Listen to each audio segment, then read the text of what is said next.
analisar o espiritismo, isso é um erro. O espiritismo é uma ciência própria e independente. Ela tem o seu método próprio, não adianta eu tentar.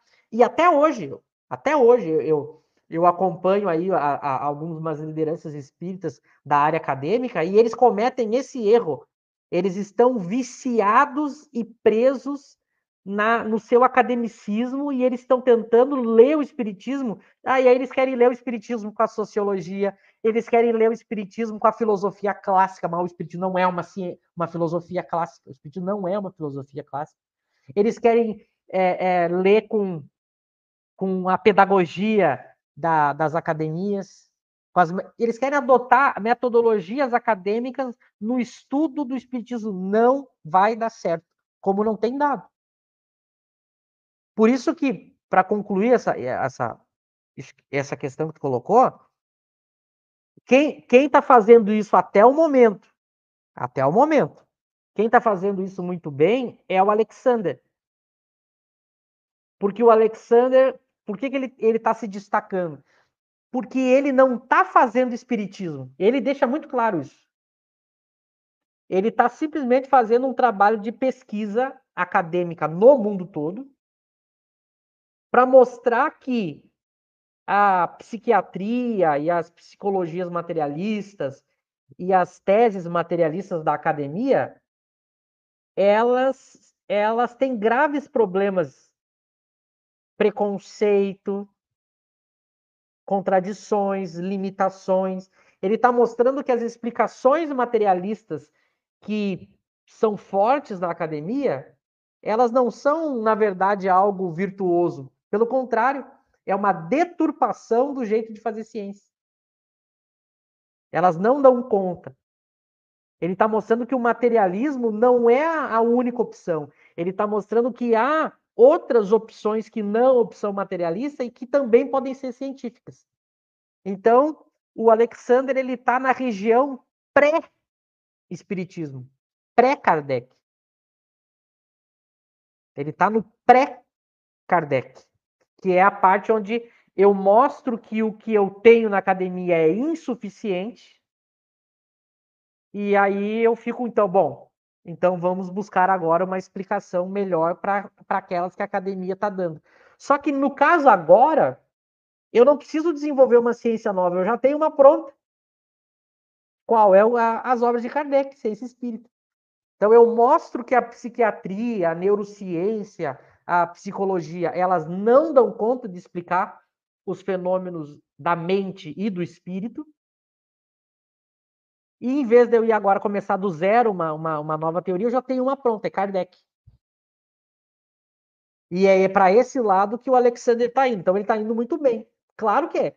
A gente tem que orar, tem que ajudar, tem que contribuir, porque é muito difícil, né?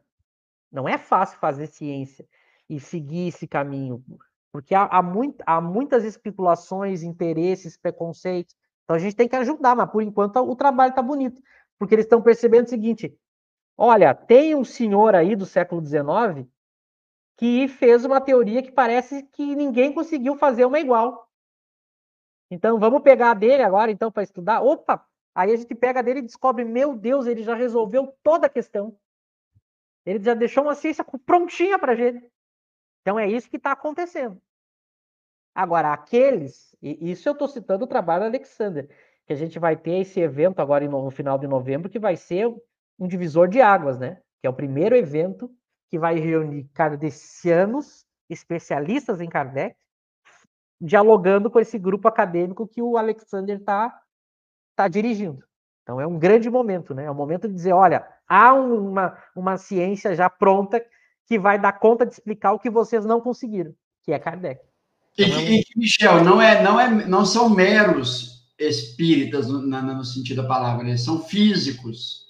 São esses espíritas, né? Físicos, filósofos, doutor em lógica. Então, eles trazem uma bagagem para poder dialogar com esses homens de ciências, né?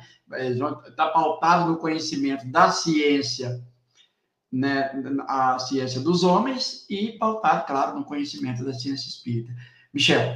ótimo, muito bem lembrado. Isso é uma outra coisa, isso aqui é um outro ponto importante.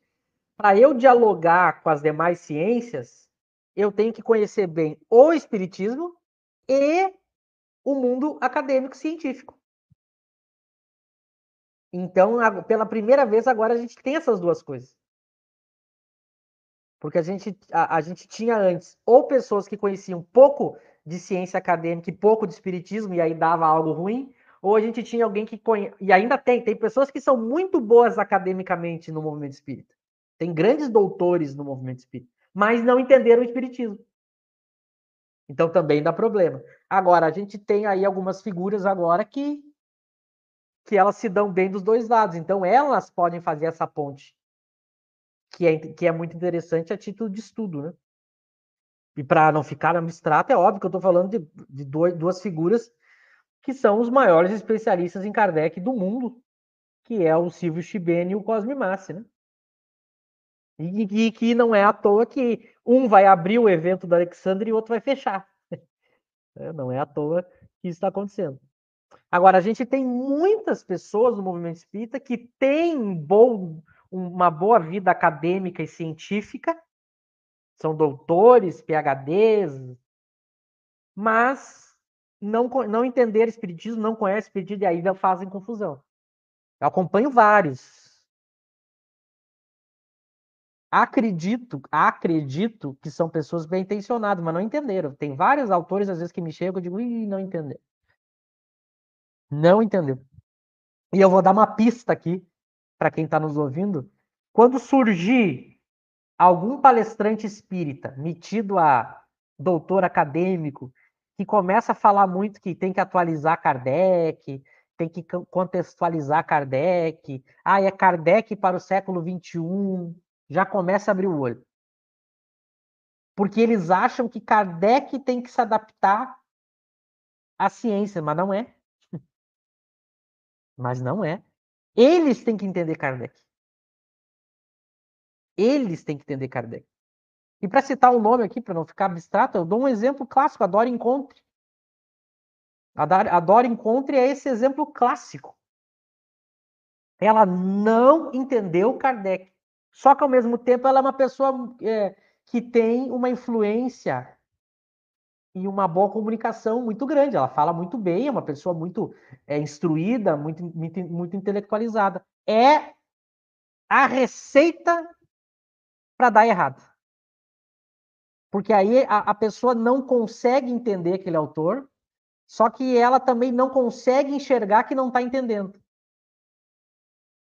Porque ela tem muitos elementos teóricos na cabeça dela que ela agora não consegue largar.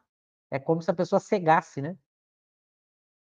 Então é impressionante. Todos os vídeos que eu vejo da Dora Encontre, ela tem alguma coisa que ela dá a entender assim, ó, Kardec é 50, 80%.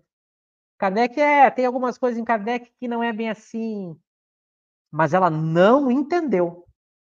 E para ajudar, ela ainda botou política no meio. Aí botou política, botou sociologia no meio, não vai entender o espiritismo, porque o espiritismo não é dessa alçada.